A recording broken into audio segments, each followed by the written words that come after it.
We're recording. Yeah, guy. Yeah, friggin' guy. Good morning. It is early on a Wednesday, October 28th. And, uh, and yeah, a guy. I think How you're are you? Scott Good morning. Bass. I'm David Lee Oh, Scales. thank you. Yeah, let me, hold on. Let me get some of this coffee in me. You look like a seaman. RBR. Yes, hoist the main. Um, David Lee Scales and Scott Bass with you. Good morning, David. Good morning. All right. Doesn't it feel nice to have your winter clothing out? It's so funny. My office doesn't have any insulation, so it's either 50 degrees or 90 degrees. It's closer to 50 today for sure. Yeah, this morning it is. Honestly, though, isn't it nice? This nice change in weather. Yes, absolutely. It is nice, and I'm a big fan. People around the world listening are probably unaware that you and I don't really get seasons. We kind of have one extended summer that goes for about 10 months, and then maybe 2 months out of the year we get a little cool weather. But the trees don't change, leaves on the trees don't change color, don't get snow, none of that. So this is a delight for us. Just to have the temperature drop below 60 degrees is actually a joy. Yeah, no, you nailed it. We don't see much change here. So when we do see change, it's a big deal. Like the local news will lead with, raindrops, look outside. Whenever there's rain, it's the lead news. Totally. Do you remember that film from the early 90s with Steve Martin? It was called LA Story. Vaguely, yeah. I don't know if I've witnessed it or saw it, but I do remember the title. Yeah, Sarah Jessica Parker was in it. But he plays a weatherman in LA, and he records all of his segments like weeks in advance because it's always like 78 degrees. He just gang tapes two weeks of episodes and then goes out of town for a while. And they're always the same. That is classic. I mean, it's true. Love it. It's totally true. Yeah. Yeah, it's funny. I look at the weather. Obviously, I look at the weather every morning, on the local news to kind of like synchronize what I think is happening, because I do a surf report every morning and every afternoon here in San Diego. And it's always pretty much the same. I mean, it must be a tough gig it must be boring, Look, long ago, I don't know about elsewhere in the world, but in LA and Orange County, long ago, meteorologists stopped being the weather forecasters on the news. Yeah. It shifted into basically it's like Fox Barbies. It's like Fox News Barbies. Low grade models that change their name to Dallas Rains, to Johnny Mountain. I'm not even making those up. Those are legitimate weathercasters' names. Oh my gosh. I don't think they even have a degree in meteorology or whatever it is. I do think here in San Diego, there's a couple that are pretty smart and have like meteorological degrees. You can tell the ones that are like know what they're talking about versus the ones that are like reading off a teleprompter. So apparently you don't really need that degree if you're going to become the most famous in the most sought after market. What degree do you need to be a surf forecaster? This is such a great segue and a great question. To be a surf forecaster, you don't need a degree in much. But what might be required is 37 years of scouring the ocean and looking for the best possible waves and trying to decipher where those waves might occur. So I've received most of my training under Mark Sponsler at Storm Surf, and I've learned quite a few things from the people at Surfline as well, and frankly the various weather people that are smart. So I've just kind of gleaned information. I am sincerely interested in how the weather works, so it's all good, and it's actually kind of a segue into one of my topics, but maybe you have something else to lead us with. Well, no, we'll go to that, but before we do, I'll just ask you more about surf forecasting. what, and I'm not downplaying or diminishing your role. I'm actually asking what insights are you adding? Because I'm sure you could probably go on to Surfline and read kind of what Surfline's report is and deliver it as your own. But Yeah. what are you adding to what insights are you adding? Well, obviously, there's local conditions that are probably the most important from something that's different than Surfline, which is pretty Southern California centric and generalized. Yeah. So here in San Diego, obviously the coast bends in a different way than it would in other, like where you're at, right? So there's certain angles of degree that will reach certain beaches. The obvious one is south-facing beaches generally start right around Leucadia and start to bend south-facing up towards where you live. So 180-degree swell is going to get in Oceanside and in San Onofre. By the way, Lower Trestles is in San Diego County. That's sort of a side note, just but so anyway, south swell. There's a couple of south swell spots that are known to be south swell spots that I won't even really bring up. Which, so it's almost like what some of the stuff that I don't say. Yeah. I'll say the obvious stuff, but in many ways, it's kind of like I was speaking with Ross Garrett on a podcast last year about the cam network that they have on Surfline, and where is it okay to put a cam and where isn't it okay to put a cam. And his thing was like, generally, if the masses of the surfers know about a surf spot and it's widely used and there's a public parking area there, we're okay with putting a camera there because it helps the surfers that use the space. It's a resource for them. And so that's I kind of go along those lines. And so there are some little nooks and crannies that receive south swell here in San Diego, which I simply won't bring up out of respect to the guys that know and have done the homework. So it's to answer your question. And there's also south wind locations, that are widely known. There's just basically one south wind location that's widely known, but I don't necessarily, I won't mention it. You know what I mean? Even though it kind of falls into the Surfline, hey, everyone knows about this, why not just say it? But for a long time, it was a nook, at least through the 80s, that a lot of people didn't know about. It's funny, you walk a very fine line, wanting to like be insightful and helpful and give people information, but also not overpopulate spots with kooks. How do you provide general information but not focus them in on the smoke and deal? Yeah, I'll generally say, hey, it's south wind, so the south wind protected spots could be good. Right. And it's like, okay, well, what are those, Scott? And it's like, well, if you don't know, you got to go figure it out, like we all did. And it's not a major, some sort of like coup that I'm, that 90% of the surfers know about it, but so I basically just give a general broad overreach, but I do, suggest, like, for instance, there's some super steep northwest swell or northerly swell that's supposed to be in the water next week. There's some spots in San Diego that will pick that up, and they're very few. And basically they're in the South County. San Diego's easy because it's basically like a big curve. So the South County gets the extreme north swell and the North County gets the extreme south swell. And from there on, like that's enough information for you to go find some fun waves. I was talking to Devin Howard last week and kind of mainly about that longboard event.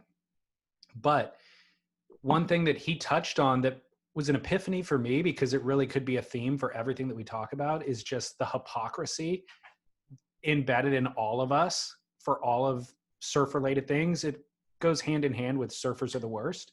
Yes. But it's so true right now. As you're talking, you're giving all these insights. It's like, yes, give me your insights, but don't give them to anyone else. like yeah. I want to hear you tell me where to go surf and where it's going to be best, but I'll be pissed if there's more than 30 people there because of you. And then I'll be pissed at you and hold it against you. But I still want you to do your research and I still want you to give it to me. Just don't give it to those other people.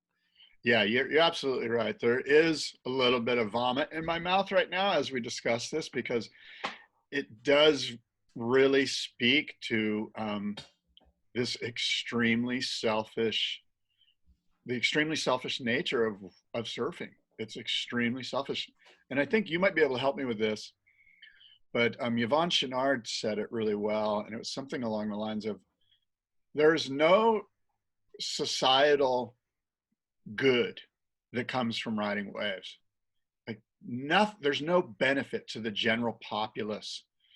And in fact, it can be argued that there's negative impact in the way that we behave towards each other because of our selfishness. It might not be a negative impact that you can put on a spreadsheet and go, look, we lost X amount of economic fiscal stimulus because of this. It's more of a social interaction tone and vibe that is set up that creates this like sneering, snickering, surfers are the worst thing. Yeah. I think that hypocrisy is true in everybody. But I don't know, if you're doing more public and more social things, there's more people to hold you accountable and to call you out or to even identify the hypocrisy. In surfing, it's kind of an insular thing, and we can have those hypocrisies quietly and nobody knows about them. And so you can just kind of live with them and get away with them. Yeah, it's so accepted, right? The hypocrisy is so accepted that it's a fascinating thing, but it truly speaks to surfers are the worst. Some people think that that's kind of a parody, but I sincerely think that surfers are some of the worst people, and I include myself in that. In based on this thing that you bring up, we're selfish assholes. I'm not actually entirely convinced it is that those are bad things, I guess, in the end of the day. Like even your Yvonne Chouinard concept, by virtue of me making myself happy, I may actually quell that most base instinct, the hunter-gatherer thing that wants to just dominate. I think maybe if I just pursue it in this one area that is surfing, I can actually quell it. And then I come out of the water and it turns out I could be sympathetic at the coffee shop and with my, most intimate relationships in my life and all that sort of stuff. Whereas if you never get it out of your system, you just kind of go around bottled up with rage. Yeah, that's almost like a deep, specific internal thing to the individual, though. Like, there's other ways to, as you know, like you're a runner, that helps to alleviate some of that. The hunter-gatherer thing you brought up is interesting. As you know from that book, Sapiens, that we both read, that author talks about the hunter-gatherer and the fact that when he was hunting and gathering, when we the human sapien species were hunting and gathering, if another tribe of hunter and gatherers came to our little field and threatened us and were like, hey, this is my field or whatever, we wouldn't stand there and puff our chests and go, oh yeah, we would just move along because the resources were everywhere. There was no need for hunter-gatherers to get into fights, and they didn't. And it's kind of a fascinating thing. That only started to take place when we got into the agricultural system, right? Staying in one little plot of land and farming. Right. And so we as surfers can't do that. As hunter-gatherer surfers, we can't move on. Like, I mean, we could, and we probably should, but generally we're like, well, I'm at spot X where the waves are best, and I'm not going to go down to spot Z where it's not quite as good because so might not be the greatest analogy, but no, it is though, because currently as surfers, we're dealing with a finite resource. Exactly. If we paddle out, there's only a certain number of waves that are going to come through, and some are better than others, and everybody wants them. And some will point to John Severson in that very first issue of Surfer Magazine, where the general theme was go out and find your perfect wave, as opposed to, hey, all waves are perfect. Doesn't matter. Like it's amazing. Sam George argues that if John Severson would have changed that sentence, we would be different as a culture. If he would have just said, hey, every single wave is super perfect. It doesn't matter if it's blown out or crappy or whatever. Go have fun on your wave wherever it might be, But instead, he set up this. What's the word I'm looking for? He set up like a paradigm, but there's a better word for it, where basically if you don't go get the perfect wave, you're not quite the surfer that you should be. Yeah. It's interesting to think about. Sam George, I think, came from an era where Surfer Magazine was the Bible. And there's a lot of people now who don't have that reference point and wouldn't put that much weight on it. But Mickey Well, that Munoz. reference is another one of my stories, but go ahead. Yeah, I agree. I was going to go to Mickey Munoz here too, so go ahead. Yeah, Mickey Munoz's thing is there's no bad waves. Yeah. It's all about the equipment that you're on at the time. So yeah, if everybody's riding the same type of board, then everybody's going to want the same type of wave. But if you're open to a hand plane and a body board and everything in between that and a glider, then you can find tremendous diversity in waves. You could be surfing in a lake.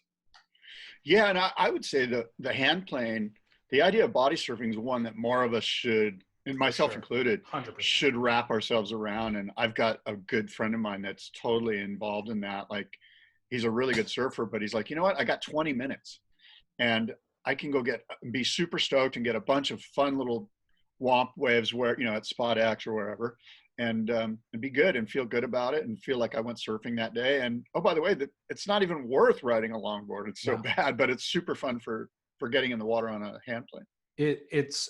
That is the best advice you can give anybody, is open your mind to body surfing. And not just, I kind of reserved body surfing for probably 2 decades of my life to warm water. It was like, oh, if I could put trunks on and just jump out there, then great. But I didn't want to have to suit up in a 4.3 and booties in the middle of winter and go do it. Yeah. But if the alternative is just driving back home and not even getting out of the car, the better choice is to suit up and go get a couple body surf waves. And I'll throw some equipment in between that too, which I've been pondering, and that's the Pipo. And there's a crew of guys, Ronnie Filippi, and I think his brother Rusty probably does it too, but I know Ronnie does it. And they have these cool little Pipos that are sort of in between, a surfboard and a hand plane. And they'll just score a ton. You can tell they're having a good time. They got big smiles on their faces and they're catching tons of waves. And they're like standing in waist deep water on beautiful blue turquoise, a day like today, where there's just some 2 to 3 footers, but there's these bitchin' little peeling little peaks. And they're having a heck of a good time. And so a Pipo, for those who don't know or are Googling right now, it's basically a bodyboard shape. But are the ones that they're riding made out of wood? The ones that they're riding, they've sort of gotten into it. So I think they're making custom ones. Ronnie works with Rob Machado and is like sort of like his, he works the custom side of Rob's boards. So I think Ronnie probably made or had somebody make him. And it's just a very simple design. Like, that's the thing. They're basically McDonald's trays with foam and fiberglass and some cool paint on them. So theirs are actually foam and fiberglass? Yeah. Okay. I believe they are, but there's some cool wood ones, like John Wagner makes some, like any listeners could just go and cut a piece of fiberglass and make sure you sand it so you don't get all beat up and be good. Traditionally they're wood. They look like a bodyboard, but they're Did I say fiberglass? I meant plywood. Plywood. Sorry. Traditionally they are, and they're just super thin, and there's not contours or anything like that. Maybe like curved edges. So like you said, your hands aren't getting cut up, but yeah, they float.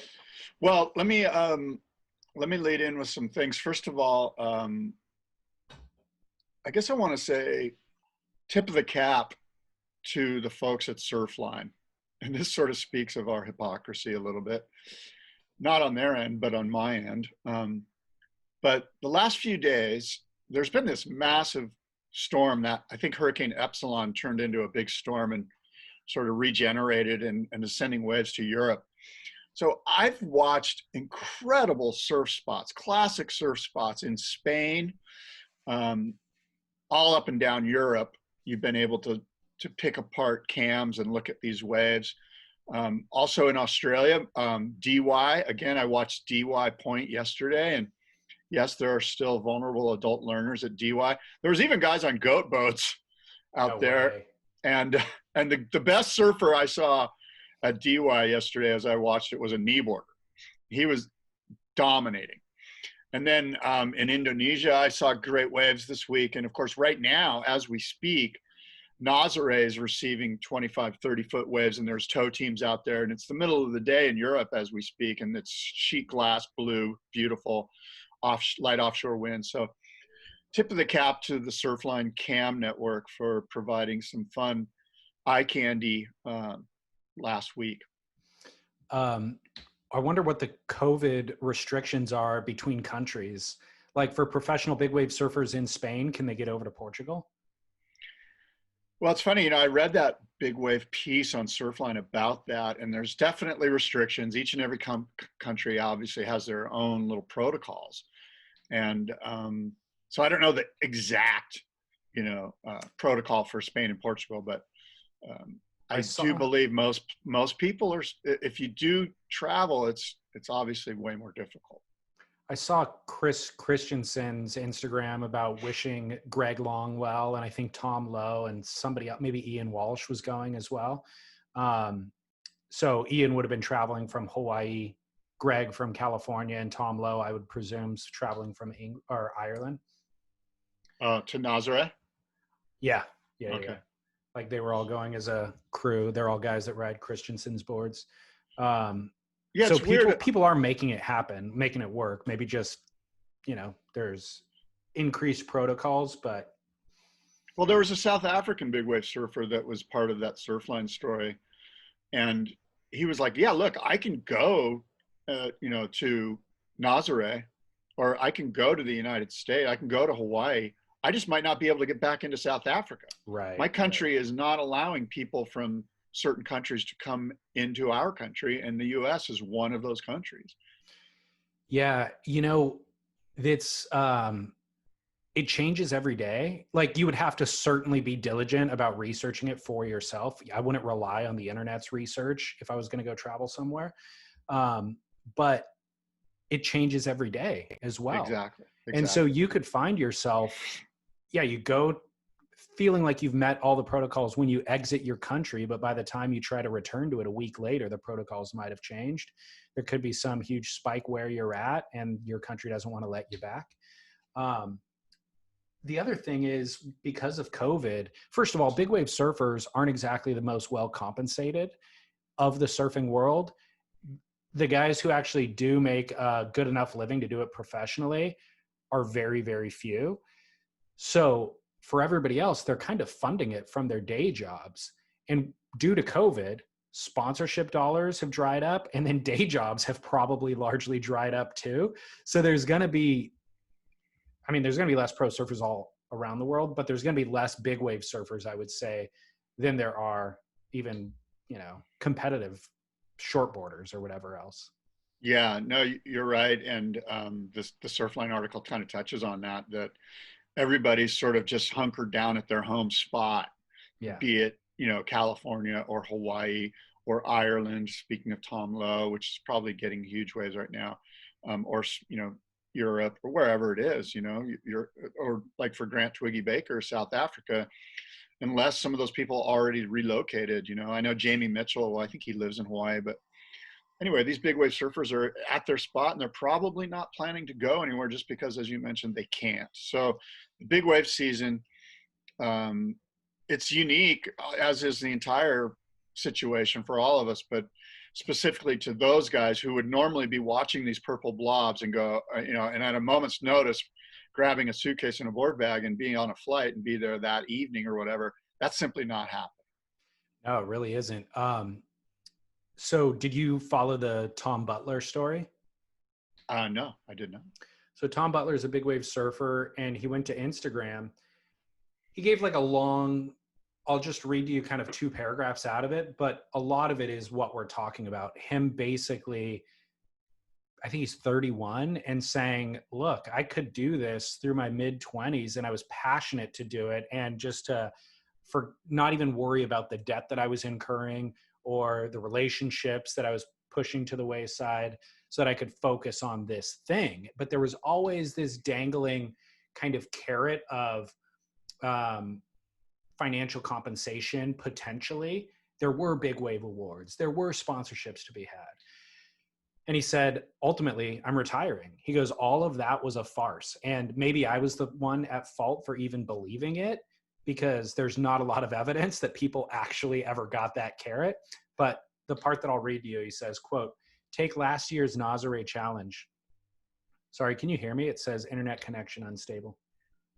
I can hear you. Your image was static, but I was hearing you fine. Okay. He said, quote, take last year's Nazare challenge. Event staff completely pulled the wool over the athletes' eyes. They said, this is year zero. Let's work together and build this event into something huge and profitable for all.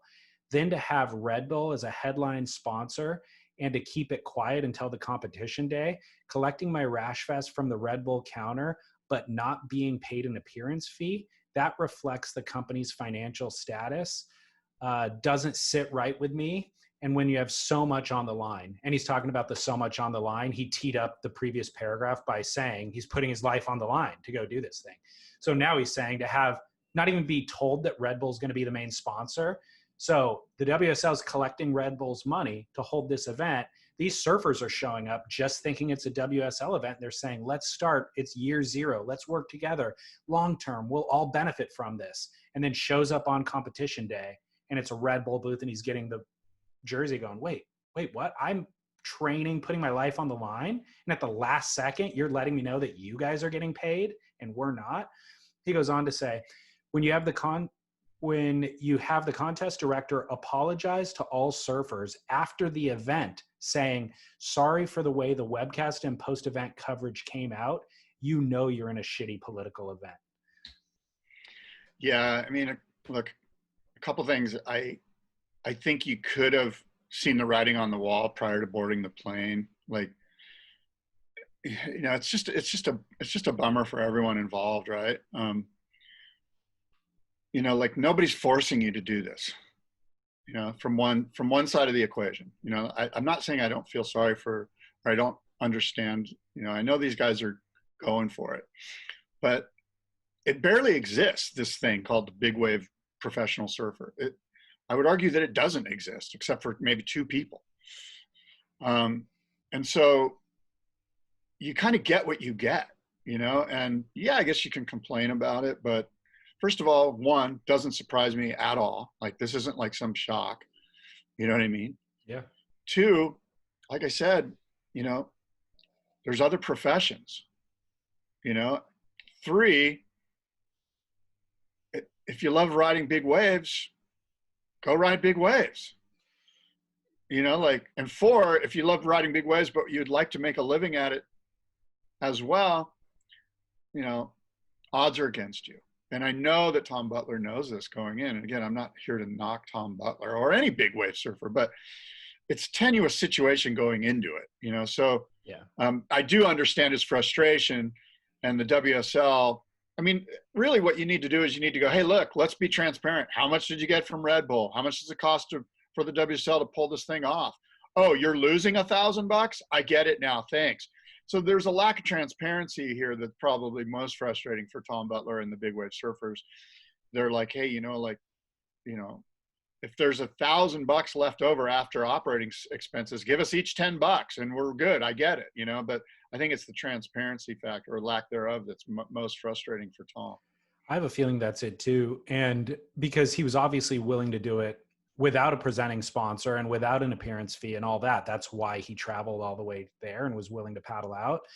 But it is kind of a distraction. If you can't trust the organization, it is a distraction. And as you're paddling out and you're processing all of that confusion or frustration or whatever, it's certainly going to affect your performance.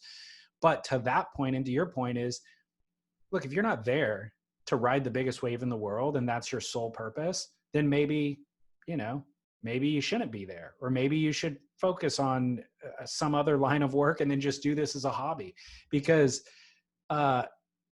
ultimately that's all that matters at the end of the day. And it shouldn't ever come down to the paycheck.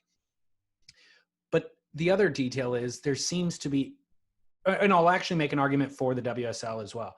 It could have been down to the wire for the WSL. Maybe the WSL was funding it out of their own pocket up until the last moment when negotiations with Red Bull came together and they were just like, oh, thank God we're getting a bailout and that we're actually going to have a presenting sponsor.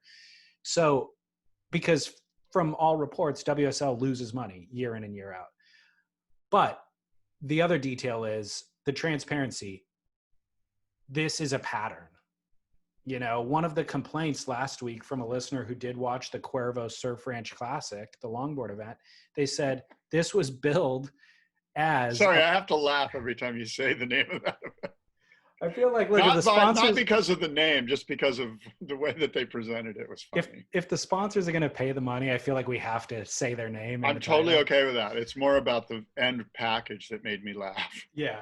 But if that complaint last week from the listener was this was billed as a live event. So I woke up in the middle of the night and I watched the event and then was like, oh my, it's not live at all. It's 45-minute package designed for Fox. I wouldn't have woken up in the middle of the night. If I knew that's all it was, I would have waited till tomorrow. And so I can see this pattern emerging of whether it's intentional obfuscation just to get everybody involved and then show the bait and switch at the last second, or it could just be that these things are so poorly organized that they come together at the last minute. Either one could be true. I don't know, but it is a pattern now. Well, my gut is that it's the latter, that there's just sort of, you know, they're kind of ham and egg in it. And sometimes when you do that, the eggs are overcooked and the ham is actually, you know, turkey sausage. I've never heard that analogy before. The ham and egg in it. Yeah, ham and egg in it. You know, like just good to know. Yeah, ham and egg.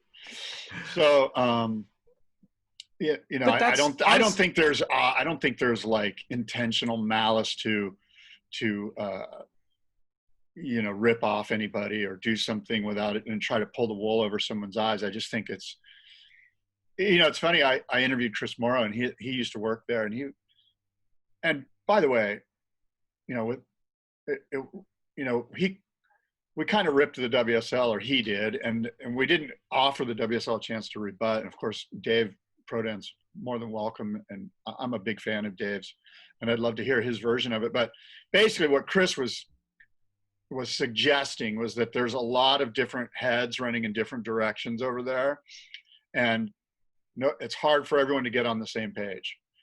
And so I'm thinking it was probably just more, you know, a lack of vision and conciseness and congruency than it was malice. Which is, by the way, just as unacceptable as the malice version. Yeah, a little bit more. Yeah. Get your guys' act together. Yeah. Like, honestly, it's ridiculous. Yeah. And especially if ultimately the two groups of people that end up being disgruntled are your athletes, number one, are disgruntled by the way that you're handling them, and your viewers, number two. You have nothing left after that. It all becomes a smoke show, which I think is what we're kind of identifying. You know what I've sensed in you, like the last couple of months, maybe, is that you have a very sharp knife when we discuss the WSL. You're coming in with all your fangs out, I've noticed. I don't know. These thoughts have accumulated over years. You know what I mean? Like, we've been having these conversations for years. I guess I'm the good cop and you're the bad cop in this situation. Fine. That's fine. I'm still holding out hope of a job. Yeah, maybe that's what it is. Honestly, I'm the first to praise as well. Like, as soon as something is great, I'll be the first one to say it, you know? That's true. And by the way, I'm willing to have these conversations with anybody. I've invited, I mean, like I said, I had Devin Howard last week. We chatted it out. And how did that go, by the way? I should listen to that. But my gut feeling is Devin's like, look, it wasn't really me, it was them. Is that sort of how it went down? Yeah. For sure. And I even said to him, I go, are you trying to distance yourself right now from the organization? What did he say to that? That's a great question. He didn't say yes, but he ultimately, specifically what he said was, I am responsible for creating the event and the structure of the event and the athletes involved and all that sort of thing. What happens from that point on, I am not involved in. And he goes, with this particular case, they sent me the package 3 hours before it was going to air. So I opened my laptop and I clicked play and I watched it and I put together an email and I said all of the issues that I had with it. And it was precisely what all the negative feedback became after the event aired. So They all knew that. And they know that now. And so we're going to make, and he even said, like, we're going to make these changes in the future in these directions. And I told him, I go, look, you honestly don't have to even justify to me or the internet or anybody else, and you don't have to distance yourself from the WSL. I think you have got a long enough track record of credibility to where we all get it. And we know, like, for lack of a better metaphor, you're an artist who went to work for a corporation, and the corporation, you know, wants to leverage your art and your credibility, but they have to meet all these other demands over here. And so you need to kind of work as articulately and effectively as possible to try to get your art to see the light of day in the end. And we get that. You don't have to justify it. You know? And Devin does the best. Devin, like, I think to myself, what would the WSL do if they just got rid of Devin? Like, there's nobody better than Devin to do that thing. You know, and I'm thinking to myself, who would they get? You know, like, they would probably either go uber, like, competitive tri-fin guy who would just be like, yeah, 3 to the beach, wear a jersey, nose rides, whatever. They're not really that important. Just do some airs on your longboard. Or they'd go the other extreme and get some uber artsy guy who would just, like, nothing would ever materialize. And so Devin does such a good job of walking the fine line between those two things. That, like, you know what I mean? Like, I agree. In other words, if they were to say, it's not working out, sorry, Devin, I would say to myself, how can you get rid of Devin Howard? He's the perfect guy for this job. Well, that all comes to one conclusion, is they have to get out of Devin's way. Exactly. In regard to the WSL or being harsh on the WSL or them offering a rebuttal. So you've had former WSL employees like Chris Morrow, Devin last week, Dave Prodan we've had on a number of times. I invited Eric Logan 2 or 3 months ago to discuss many of these things. And he said yes. And like, yeah, definitely. I would love to chat about that. And I'm busy this weekend, but whatever, I'll get back to you Monday or Tuesday or whatever, and ultimately never followed up in the end. Yeah. So the opportunity's been offered, you know? Yeah. But I saw that Dave got a new job. Did you see that? I did. Yeah. I mean, he's still with the WSL, right? Right. But it's a new title. Got a new title. Excuse me. Yeah. His title has changed a bunch of times since we've known him. And it's all equally vague. Isn't it? Chief strategist. Yeah. It goes from senior VP. Senior VP of global chief connections to actually not SVP. Now it's just chief global strategy and communications expert, you know, whatever. So as the new chief strategist for Dave, does this put more, to me, this means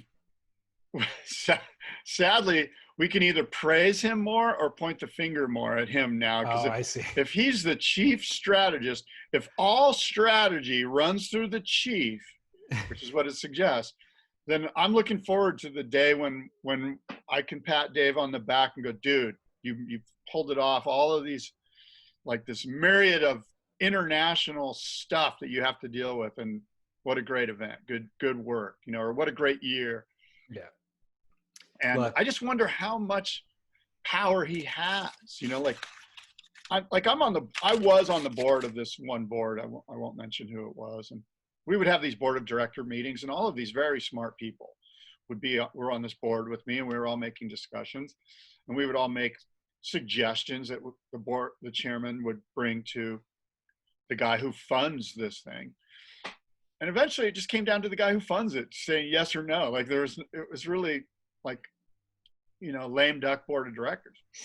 Well, look, and I'm wondering if it's a lame duck, like, does he have to get sign off from somebody, or can he bring his strategy and go, this is what we're doing. You're either doing it or I'm out, you know? Well, or does he have to go to him and go, this is what I'm suggesting. What do you think? And then it gets watered down. And I think it's the latter, because he probably doesn't have the team to execute. Like, if he just said, I'm doing this, I want to do this, and I'm going to do this, you would need a team of people underneath you to execute and to deliver the thing.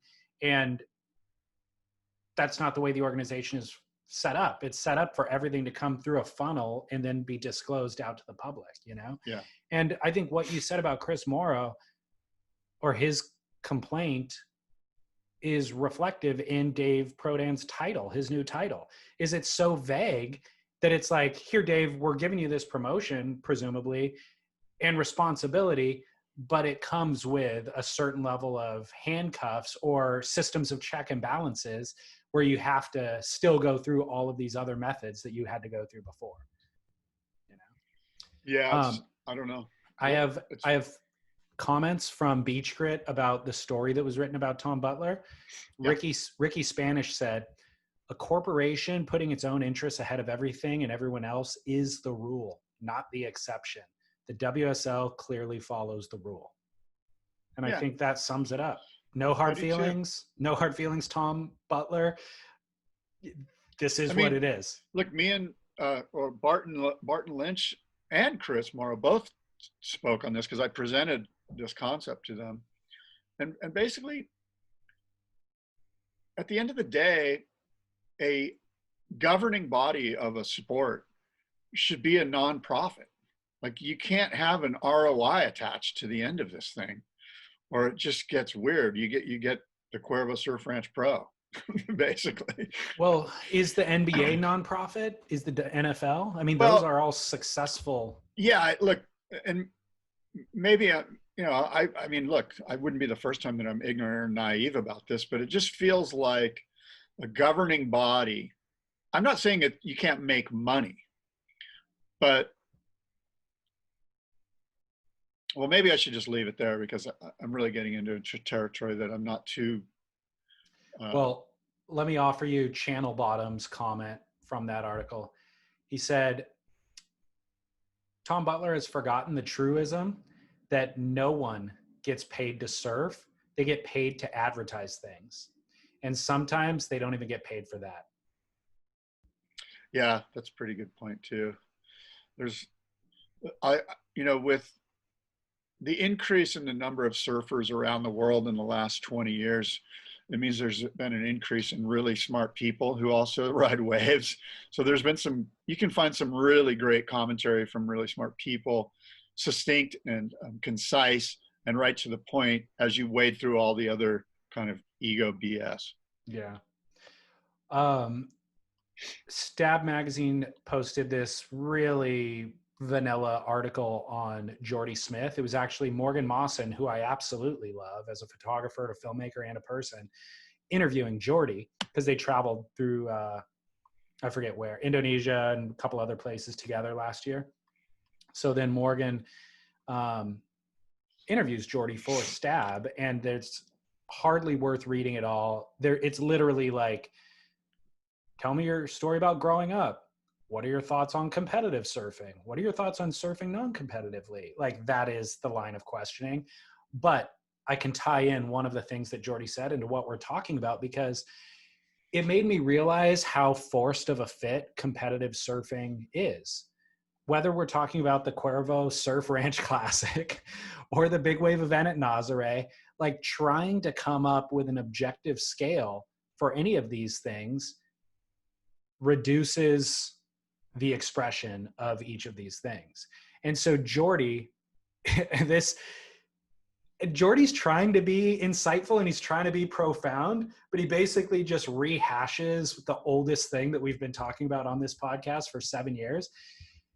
He says, quote, "There's so much controversy in surfing, whether it's the surfers, the judges, the spectator, no one can really put a finger on how one guy wins and another loses. It's so subjective. So I thought, why wouldn't we match apples to apples? For instance, Felipe did those 2 alley-oops at J Bay a couple years ago, whereas someone rides a wave from top to bottom and gets barreled out there off their head, and someone else turns like they've never turned before from top to bottom. So who's to say one is better than the other?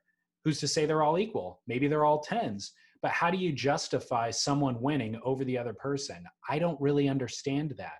So in my mind, I'm thinking, let's start they're judging apples and oranges. I think it would be a lot more clear cut that if you're at Pipeline and you're not supposed to go for an aerial, you're supposed to get barreled. We are only scoring barrels when we go to Pipeline. I think the same should be applied when we go to Karamas. It should be high performance above the lip surfing.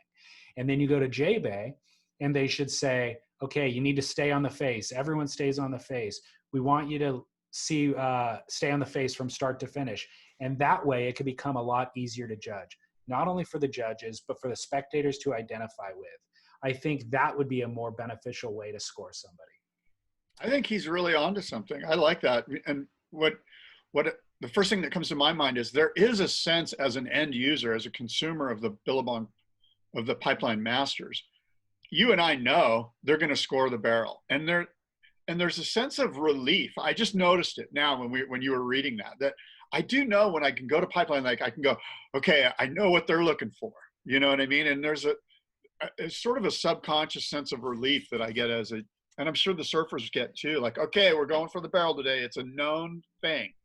So yes, and the judges score those waves for the barrel already. What Jordy's saying, they already do. And the head judge sends out a text message to all of the changes day by day, not just event by event, but day by day. Like, hey, the waves are 8 foot in barreling today. We're going to score barrels higher. But look, this is why I'm saying this commentary from Jordy is so juvenile. Is A, they already do that, and then B, you're going to regress surfing. This isn't a progressive concept. If two surfers get there's no identical waves, but let's say we could manufacture an identical wave at pipeline, and there's a barrel and an air section at the end of it, and you drop in, you get a 10-foot barrel, and one surfer kicks out over that end section and the other surfer does a 360 air over it, you have to score the one that does the 360 air higher. They both got a 10-point ride barrel or whatever, an epic barrel, and then the other one did an air. So you have to score the air in that point, And that's what Felipe did in his example at J Bay, was if we were limited to our own beliefs, then we would think J Bay can only be surf doing turns. Or Margaret River is a left. And then the classic one is Bruce Irons won the Eddie at Waimea going left. Yeah, exactly. So once these extreme athletes and performers do something that breaks, the 4-minute mile or whatever, is it a 5-minute mile or a 4-minute mile? For you or for me? I forget. Or jumps over that high bar backwards in the Olympics instead of forwards. Now people could jump 2 feet higher than they ever did before. Like, that's what we should be aiming at. Do you know what that's called? No. Fosbury flop. That's right. Yeah. So Jordy, that's what we're aiming for, is that level of progression, and Jordy clearly knows that because he surfs to that kind of level. But back to my original point was forcing an objective criteria is actually completely counterintuitive, and it's just not even doable because it limits the expression. There's no way that you could design a criteria that allows for the most special part of surfing, which is individual expression. Yeah, that's a really good point. And it just, the whole time as you're talking about this, I'm thinking to myself, surfing is not a sport. No. Anything that gets subjectively judged isn't a sport. Now, it is an athletic endeavor. Yep. And even deeper than that is an individual expression. And there probably is a way that we can put some sort of tabulation on individual expression. But, as I've said many, many times, for a sport to be a sport, you have to score your own points. You have to have somebody trying to stop you from scoring your own points. You can't smoke cigarettes while you're doing it, and you can't wear dress trousers. So golf is out? Golf is an athletic endeavor. Yep. It's a very, very difficult one. Surfing and golf together is probably some of the two most difficult endeavors. There's athletic endeavors. There's honestly not there's no comparable for surfing, because if you looked at, let's say, dance, they do score dance, or I don't know, figure skating in the Olympics or whatever. There's a lot of subjectivity to it. Yeah. But there's definables as well. Yeah. And they're, most importantly, is they're on the same playing. Exactly. surface. The format never changes. Like, waves are always constantly moving. Exactly. They're all on ice. And so rock climbing, you could measure speed You can Yeah. measure difficulty of the path, you know, Yeah. skateboarding, they're all on the same terrain. Dirt biking, they're all in the same terrain. So in all of those, there's an element of subjectivity, but there are hard definables. In surfing, there's nothing. You could say, okay, who makes it from the top of the point at J Bay to the bottom, and we're going to time you. Well, each wave is paced differently, so timing goes out. Which wave? Actually, that's a pretty cool one. Skip Fry used to have something like that called the Surf Marathon. We did it here in Encinitas in the 80s when we had the Flower Festival. And it was this idea that you paddle straight out to a buoy and then you catch waves all the way to the end spot. It's a race, right? And the idea was it sort of, the fastest guy is the guy who can read the ocean the best. You know? And so that's a contest, is who can make it from point A to B the fastest. But that's not finding out who the best surfer is, you know? That's a different thing. Yeah. More importantly, by the way, there's a guy named DA that deserves credit for that surf marathon. He's since passed away, but shout out to DA. What's the Flower Festival? Well, the city of Encinitas, when it became a municipality in the 80s, it was the flower capital of the world. I mean, we had more poinsettia. There were tons and tons and tons of grow houses here in Encinitas, and they've since been demolished and turned into, you know, huge subdivisions, beautiful multi-million-dollar homes.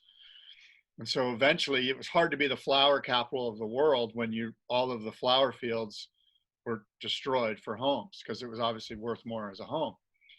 And so the Flower Festival celebrated the fact that Encinitas was the poinsettia capital, the flower capital of the world. Did not know that. Yeah. Wow. So we used to have this thing called the Flower Festival. Yeah. I could have guessed what the Flower Festival was. I would have been pretty close, but I didn't know all of that history. Yeah. Well, at any rate, I think we're going to continue to have this conversation, and I'll continue to be cynical of the WSL because of this exact thing. Let me tell you that we're in a La Nina, right? It looks like, according to the experts, we're going to be in a La Nina through the winter and probably into the spring. David, for the Northeast, for you and I, Northeast Pacific, what exactly does this mean?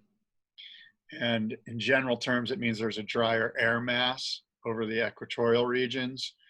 And a drier air mass means there's not as much fuel for low pressures to form, for storm generation to occur, which of course creates fetch, which creates swell, which eventually creates breaking waves at your beach. So with less fuel, this means less waves for you and I. Now, in addition, specifically to the Northeast Pacific, generally a really static North Pacific high pressure sets in. And it basically is a big blob of high pressure, sort of just off of the California and Washington, Oregon coastline. And the jet stream goes above that high pressure and goes up into Alaska and drops down into mainland Montana and Canada and all of that. And so because it goes above this high pressure, the storms basically the jet stream is sort of like a track for where the storms will go. 30,000 foot level winds push the storms in certain areas. So the storms all go above us, which means the storms that would generate waves go onto basically a land mass and drop snow. Now, occasionally what happens with La Nina, so that basically means Southern California is screwed, right? We're not set up for waves because of that static high pressure. Occasionally that jet stream will split and we will get westerly formed storms, which are great for Southern California, but that's kind of rare during La Nina, but it usually does happen. And I can remember some really, basically La Nina years are like one or two really insane west swells, and then that high pressure reforms and we're getting nothing for a long time. So generally speaking, from Point Conception south, it's kind of a bad situation, but there will be some North Pacific storms that make their way into Southern California, but not the greatest setup, but a really good setup for snowboarding. Mm. So the shortest definition of La Nina is that dry air over the equatorial region Well, that sets look, off I'm everything else. butchering it. I'm sure some expert's going to go, "You're wrong." Somebody's Well, typing an email right now, does but that that's the mean general view. Is that because, like, so El Ninos have this equatorial. It's an anomaly where the warm water moves from east to west, and it creates a lot of fuel. And that bubbles up to the top, and you get those really super hot um, top level water temperatures, which create fuel and humidity, which help form these low pressures. got it? When it's cooler along the top ridge of water, say like the top 6 inches of water, there's not as much humid air. It's a little drier, so it just doesn't create the fuel necessary for low pressures to form. I almost understand. I've never known those things before. Well, it's again, I probably am wrong. Well, I just No, I think remember. I got it right. No, I just remember when I was a kid, like first really getting into surfing as a teenager, we had an El Nino year and it was like in the news. And I just, in my head, I thought that was unique to that year. I didn't know Yeah. it was something that could happen in the future again. So I just thought, oh, that one year we had El Nino, that was like saying the one year where we had, I don't know what, the Northridge earthquake or something like that. Right. Like it Right. has its own name. Yeah. But we certainly have La Nina a lot more than we have El Nino. Yeah. Again, El Nino is warm water that travels. What happens is normally we have trade winds, right, that go east to west. Well, in El Nino years, there's these anomalous west to east winds, which push warm water towards basically Galapagos. That water, because of those winds, then goes underneath the sea surface, like below 6 inches, and flows back towards the Western Pacific and bubbles to the surface. And there's this like cycle of anomalous wind. And that's the cycle that makes all of these really hot sea surface temperatures. They go, oh, we got hot sea surface temperatures along the equator. It looks like we're going to get an El Nino. And again, that humidity that's created by really warm sea temperatures helps fuel these low pressure systems that then move up into our region and create really powerful west northwest storms. And it breaks, and a lot of it, I mean, there's much more to it than that, but there's this thing called the Madden-Julian oscillation. There's a bunch of deeper I remember stuff, that. but anyway. Awesome. I think I got it right. No, whether or not it's all 100% correct, I understand it a lot more. Follow up. Yeah. What happened with the manic dude in the lineup? Did you ever follow up with him and reach out? Oh, yeah. I did not follow up with him. Okay. But somebody that was involved in that situation said that he heard from the guy, and the guy was like super apologetic and, basically sort of admitted to having an episode for one reason or another, and it wouldn't happen again. Do we have any idea if he's gotten help or anything like that? No. The answer is no. All right. Bummer. Yeah. Scary. So my must-see moment is Dane Reynolds' latest film. It's an ode to his older brother, Breck. Did you watch this or read it? I saw it on Instagram. I didn't know who Breck was, but I saw I read some of what he wrote. It was obvious that this was somebody that was very close to Dane Reynolds. It's well worth reading, and then it's worth watching as well. So 6 months ago, maybe, he started a website called chapter11.tv. It's actually ch11.tv if you want to go to that. And he's making, it's kind of a rebirth of his old marinelayerproductions.com. I loved it instantly. It's surfing mainly filmed around his home in Ventura with a bunch of the local kids. And it's raw and it's like low fidelity and it's great. And I remember saying, I feel like I said it to you even. I said, we'll see how long it lasts, basically. Like, look, Dane has a clothing brand. He's got a wife. He's got a bunch of kids. We see people start blogs, or certainly we saw people starting podcasts in COVID. It's like, okay, that's fine. I'll talk to you in a year when you have 40 episodes under your belt, like, and I wish you the best of luck, but I'm not going to like start waiting for every episode because it might go away. Yeah. And so Dane pretty consistently put out 4 episodes, and then he went dormant for the last 2 or 3 months. And I was biting my tongue, not calling him out publicly on the podcast about it. Like, I thought, I'll see where this all goes. Well, now that he released episode 5, I'm glad that I didn't say anything, because he's been going through some real hardship, you know? And ultimately what he wrote was really, really good and very relatable. And it kind of reminded me about your friend, or not your friend, but that manic episode in the lineup. And we all have friends that are going through stuff. And so what he does is he actually starts by saying he was somewhere with his kids, and his kids were being noisy, and his mom was calling him. And so he kept not answering his mom's call. And eventually he gets a text from his dad saying, hey, you need to call us back immediately. So he calls his mom, and his mom says, hey, your older brother, Breck, is dead. So then Dane backs up, and he explains growing up with Breck. And as an older brother, he looks up to him through their whole life. He was 5 years older than Dane, but he started getting into trouble. He was always pretty, I don't know. What's the word? He was he experimented. Yeah.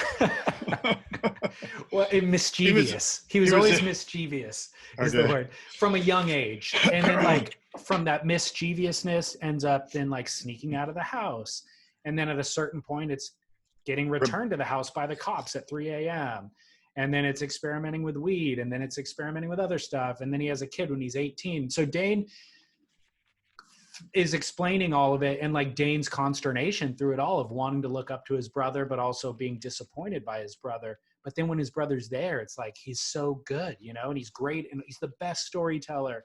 And he's always, when he's not on a bender, he's always at the beach surfing. And so that's what they had in common. And Dane talks about having to cut his brother out at a certain point because he's on a bender and he has nowhere to live. So he wants to come live with Dane. Hey, can I stay with you for a couple of months? But Dane's wife is pregnant with twins. So Dane has to say no.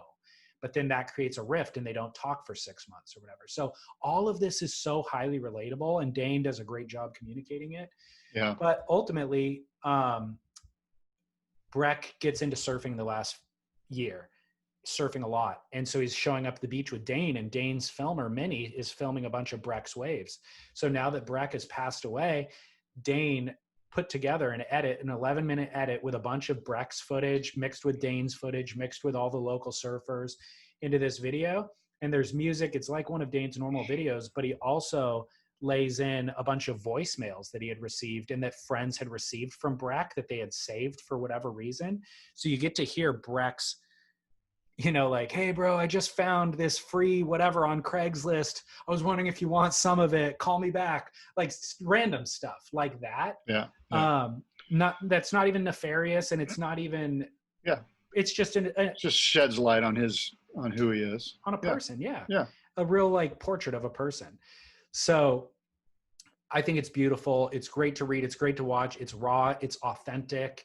Like, I hate to even create a fiscal connection to this, but in this day and age where everybody's trying to sell themselves, like, honestly, authenticity is what matters. Whether it's layered into superfoods or like, if it's authentic, people buy it. And Dane's not even selling anything, but he endears us to him because he's raw and he's authentic, and him sharing this is a brutal thing to share, Yeah, I agree. I think some of Dane's best stuff might not even be a surfing. Like some of the stuff that I see from him, that when he does speak, like, and it's kind of rare, but when he does, it's super authentic and very much from the heart. Like, the situation with Quicksilver, or this situation with his brother. And even his appearances on his wife's Instagram are just so like, he's just charming. There's some charm there. And again, this has nothing to do with his frontside hack. Exactly. Yeah, I completely agree. I'll give you one quote from what Dane wrote. It was towards the end. He talked about surfing with Breck, and he said, quote, "I remember a dude on a 7-foot egg telling Breck, excuse me, I don't want to cause any problems, but you snaked me on my last wave." Break belted out the hugest ha, instantly burning another dude on the egg shape, instantly burning another dude. And then the egg shape guy went over and consoled the new victim and said, "I tried to tell him that that's not cool, but he just laughed at me." How funny is that? Surfers are the worst. I don't know if that's funny. I'm not so It's sure hilarious. That's funny. I don't think It's hilarious. Somebody going, excuse me, I don't want to cause any problems, but you snaked me on my last wave. Like, what do you expect from that? An apology? Like a gift of a next wave? Yeah. Dane. I don't know the situation, but I shouldn't speak because Lord knows. Dane prior to that hypocrisy. Dane said prior to that, if they surfed together, Dane's wave count would get cut in half. He goes, Breck burned me on every single wave. Like he just went on. Anyways. How did he pass away? How did he die? Nobody said. They didn't say anything. That's not good. Scott, what are you doing for Halloween? Absolutely nothing. I'm so ecstatic that we don't have to do anything for Halloween. Halloween's on a Saturday night, so I imagine my wife is really into it. Like she loves Halloween, and so she'll probably attend to the front door. There's a bunch of children in our neighborhood, which is great. We love the kids, and our neighborhood gets into Halloween. For the most part, it's a very small little neighborhood, so I'm probably just gonna like watch Netflix or something.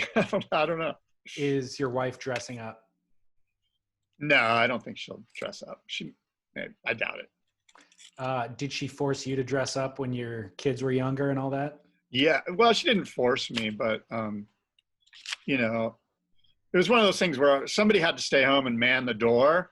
So she would take the children out and I would man the door. And invariably I would like put the bowl of candy out front with a little sign that's like, just take one, be kind or something, and then lock the door and turn the lights out. And my wife would come home and be like, "What's going on? How come you're not answering the front door?" And I'd be like, "Well, there was a football game on and I was watching the World Series," and exactly. All sorts of reasons. All the candy disappeared with the very first group of kids that came by. It could. Are your kids into it? Well, my kids are adults, right?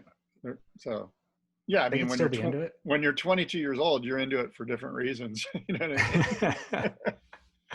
It's just an excuse to go have a good time. Yeah, totally. Cool. Yeah. What are you doing? Are you dressing Sophie up?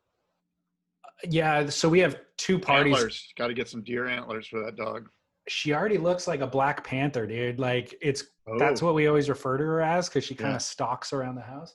Let me see her. Grab her. Sophie, come here. She's on the bed sleeping. Sophia, come.